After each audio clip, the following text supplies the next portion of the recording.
ঠিক এইভাবেই আপনাকে শেহনাজ কোম্পানিকে উপর থেকে নিচে ফেলে দিতে হবে, যাতে এই ভাঙা কাজের টুকরোগুলোর মতো রওশাদ শেহনাজ আর কখনোই নিজের কোম্পানিকে জোড়া লাগাতে না পারে।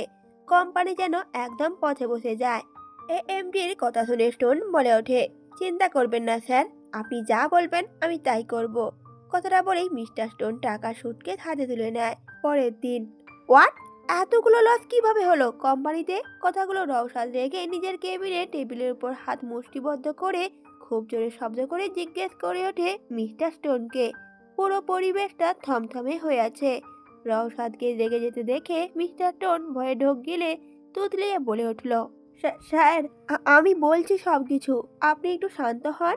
রওশাদ নিজের শার্টের হাতা ফোল্ড করতে করতে গম্ভীর কণ্ঠে দাঁতে দাঁত চেপে মিস্টার স্টোনকে বলে উঠল, আমার সব কিছু এক্সপ্লেন চাই, এই মুহূর্তে, কুইকলি বলুন। মিস্টার স্টোন কপালে ঘাম মুছে কাঁপা কাঁপা গলায় বলে উঠল, স্যার, আপনার কোম্পানির মেশিন ডিভাইসমেন্টে কয়েকটা বড় ধরনের টেকনিক্যাল প্রবলেম হয়েছে, কিছু ফাইলও মিসিং পাওয়া গেছে। আমি ইচ্ছে করে কিছু করিনি স্যার। সাথে সাথে রাওশাদ টেবিলের উপর রাখা ফাইলটা তুলে জোরে ছুঁড়ে ফেললো মিস্টার স্টোনের দিকে, আর কণ্ঠে গর্জে উঠে বলে উঠল, আমার কোম্পানিতে আমার অনুমতি ছাড়া একটা পাতাও নড়ে না, তাহলে এত বড় লস কিভাবে পসিবল হলো বলুন। মিস্টার স্টোন মুখ নিচু করে কাঁপা কাঁপা কণ্ঠে বলে উঠল, স্যার, আমি নিশ্চিত কেউ ইচ্ছে করে ডেটাগুলো নষ্ট করেছে। কিছুদিন আগে থেকে সিস্টেমে হ্যাকিং এর ট্রায়াল হয়েছিল, কিন্তু কে করেছে তা আমরা ধরতে পারিনি স্যার। রওশাদ তখন চেয়ার থেকে উঠে এসে মিস্টার স্টোনের একদম কাছে এসে দাঁড়ায়, আর রাগে চোয়াল শক্ত করে চোখে আগুন নিয়েই বলে ওঠে, আপনি বলতে চাচ্ছেন আমার কোম্পানিতে কেউ আমার পেছনে ক্ষতি করছে, আবার সে আমার চোখ ফাঁকি দিয়ে করছে? মিস্টার স্টোন তখন তোতলাতে তোতলাতে বলে উঠল, হ্যাঁ হ্যাঁ, হয়তো কেউ ইন্টারন্যাশনাল ইনফরমেশন বাইরে পাচার করছে। মিস্টার স্টোনের কথাগুলো শুনে রাউসাদ বেশ জোরে জোরে হেসে বলে উঠল, ফাইন, এখন আমি নিজেই খুঁজে বের করব সেই মানুষটাকে, সে আমার ঘরে ঢুকে আমার পেছনে ছুরি মারছে। এখন আপনি আসতে পারেন। মিস্টার স্টোনের ভয়ে কপালে ঘাম জমেছে, পা থরথর করে কাঁপছে। রাউসাদের কোম্পানি ক্ষতি তো সেই করেছে, যদি একবার ধরা পড়ে যায় তাহলে সব শেষ। রওশাদ মিস্টার স্টোনকে এত ভয় পেতে দেখে তার দিকে চেয়ে মাথা হাসি দিয়ে বলে উঠল, কি হয়েছে মিস্টার স্টোন, আপনি কেন এত ভয় পাচ্ছেন? মিস্টার স্টোন তখন সাথে সাথেই বলে ওঠে, কই স্যার, আমি কেন ভয় পাবো স্যার, আমি এখন আসি। কথাগুলো বলেই মিস্টার স্টোন একটা জোরপূর্বক হাসি দিয়ে রওশাদের দিকে তাকিয়ে কেবিন থেকে তড়িঘড়ি করে বের হয়ে যায়। রওশাদ তার দিকে তাকিয়ে বেশ রাগী ভাবেই বলে ওঠে, তুই যদি চলিস ডালে ডালে, আমিও চলি পাতায় পাতায়। এই রওশাদ শেহনাজকে বোকা বানানো কি এতই সহজ? রওশাদ এবার ফোনটা তুলে সেক্রেটারি হারুককে কল দিল। কল রিসিভ হতে রওশাদ ঠান্ডা কণ্ঠে বলে উঠল সেক্রেটারিকে, হারুন, কোম্পানির প্রতিটা কর্মচারীর ফাইন্যান্সিয়াল এবং কমিউনিকেশনের রেকর্ড আমি আজ রাতের মধ্যে চাই, আর এ বিষয়ে কাউকে কিছু জানাতে যাস না। আর হ্যাঁ, প্রত্যেকের মানে প্রত্যেকের, কেউ যেন বাদ না যায়। ওপাশ থেকে হারুক উত্তর দিল, ইয়েস স্যার। কল কেটে রওশাদ চোখ নামিয়ে টেবিলে রাখা পুতুলের একটা ছবির দিকে দেখলো। ছবিটা একটা ফাইলের নিচে চাপা পড়েছিল। মুহূর্তের মধ্যে রওশাদের রাগটা উড়ে গেল, নরম হয়ে আসলো। নিজেকে শান্ত করে মুচকি হেসে নিচু গলায় বলল রওশাদ, আমার পুতুল পরি, মনটা কেমন আমার বউ বউ করছে। তোর থেকে প্রত্যেক মুহূর্তে বিরহ আমাকে উন্মাদ পাগলে পরিণত করে দেয় পুতুল পরি। চোখ বন্ধ করলেই তোকে দেখে ইচ্ছে করছে একটু ছুঁয়ে দিতে, বারবার ভয়ঙ্কর ভাবে ভালোবাসার পরশে ছুঁয়ে দিতে, কিন্তু কথাগুলো বলে রওশাদ মুচকি হাসে। অপরদিকে কেবিন থেকে বেরিয়ে এসে মিস্টার স্টোন ভয়ে হাঁসফাঁস করতে লাগলো। আশপাশে সব এমপ্লয়িরা নিজেদের কাজেই ব্যস্ত। মিস্টার স্টোন এদিক ওদিক তাকিয়ে ধীরে ধীরে সাইডে চলে আসে, আর কোম্পানি বিশাল বিল্ডিং এর খোলামেলা ব্যালকনিতে এসে মিস্টার স্টোন এএমজির নাম্বারে ডায়াল করে কল দেয়। কলটা রিসিভ হতে মিস্টার স্টোন ভয়ার্থ কণ্ঠে বলে ওঠে এএমজিকে, স্যার, এইদিকে অনেক ঝামেলা হয়ে গিয়েছে। আমি ভেবেছিলাম কোম্পানিতে লস হলে রওশাদ স্যার নিজের মনোবল হারিয়ে ফেলবে, কিন্তু হয়েছে তো উল্টো। রওশাদ স্যার অনেক রেগে আছেন, আর যতদূর বুঝলাম আমাকেই সন্দেহ করছেন। এখন কি করব স্যার? অপরদিকে মিস্টার স্টোনের কথাগুলো শুনে এএমডি ঠান্ডাময় একটা হাসি দিয়ে বলে উঠল, রিল্যাক্স মিস্টার স্টোন, ভয় পেলে হবে না। এদিকে মিস্টার স্টোন কাপা গলায় বলে উঠল, আমি যদি স্যার ধরা পড়ে যাই তখন কি হবে স্যার? এএমডি বলে ওঠে। তখন এএমডি বলে ওঠে, এসব নিয়ে আপনাকে একদম ভাবতে হবে না, আপনি জাস্ট চিল করুন। বলেই কলটা কেটে দেয় এএমডি।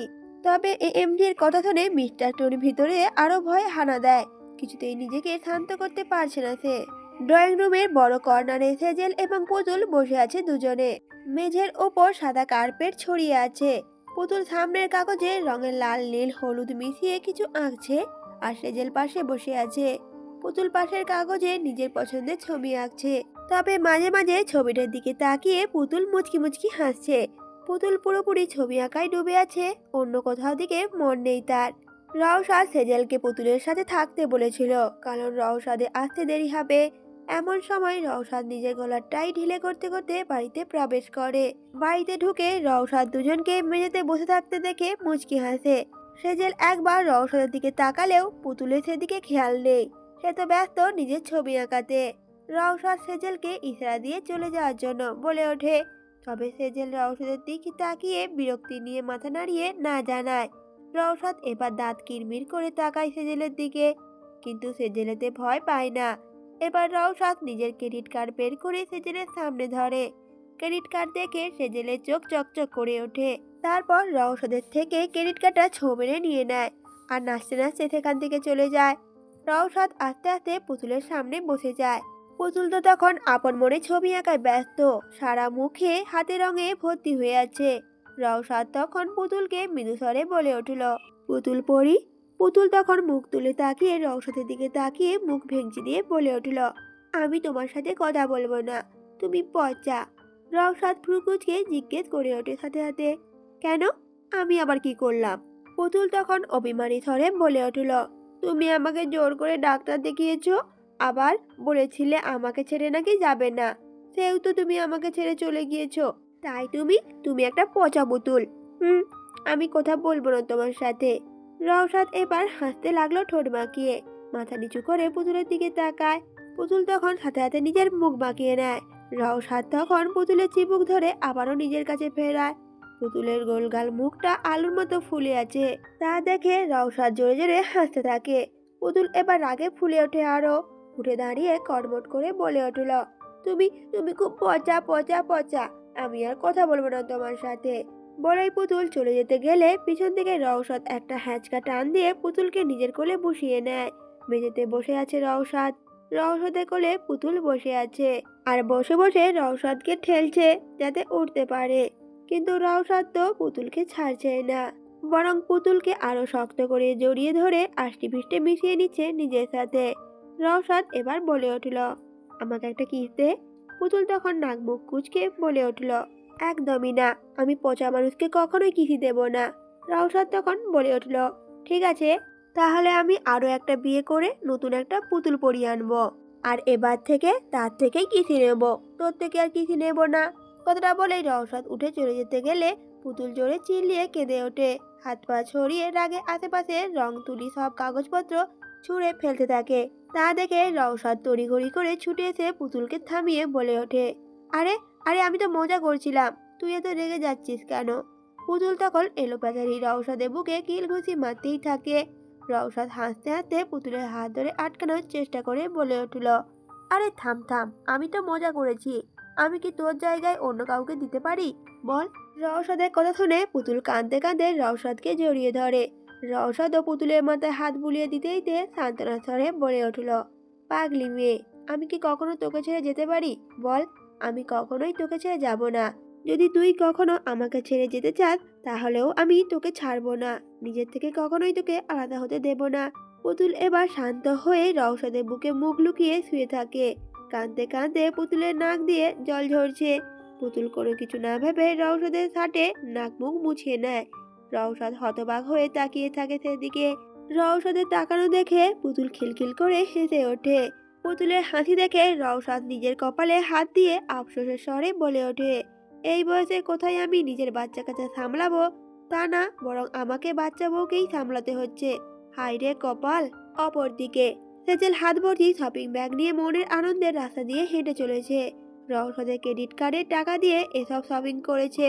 হঠাৎ একটা মোটর বাইক এসে সেজেলের পাশে এসে থামে। কিন্তু সেজেল এতে অবাক হয় না। হেলমেট খুলে জায়েদ বাইক সাইডে পার করে এসে সেজেলের পাশে এসে দাঁড়ায়। সেজেল তা দেখে পাশ কাটিয়ে চলে যেতে গেলে জায়েদ বাধা দিয়ে বলে ওঠে,